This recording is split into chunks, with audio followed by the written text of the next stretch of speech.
On a quiet summer night in June 2025, the United States launched one of its most secretive military operations since the early 2000s.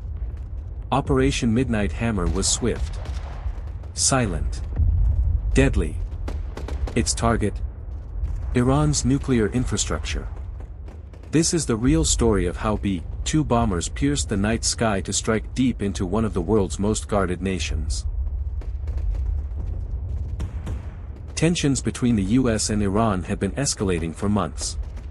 Intelligence reports indicated that Iran was enriching uranium at levels nearing weapons grade. The international community raised alarms, but diplomacy failed. On June 12, 2025, President Donald Trump gave the green light for a coordinated, preemptive strike.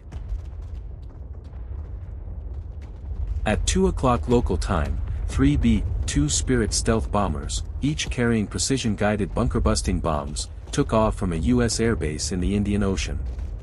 Their mission: hit 3 key sites, Natanz, Fordow, and Iraq.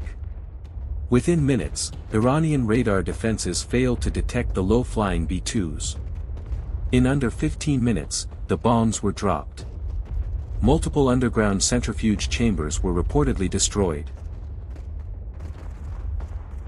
Within hours, Iran retaliated. The Islamic Revolutionary Guard Corps fired a wave of medium-range missiles toward the Al Udeid Air Base in Qatar, home to thousands of U.S. troops. However, U.S. Patriot and Iron Dome systems intercepted every projectile. No casualties were reported. But the message was clear: Iran would not stay silent.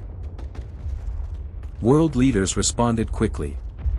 NATO allies largely supported the strike. Israel called it a decisive act of defense.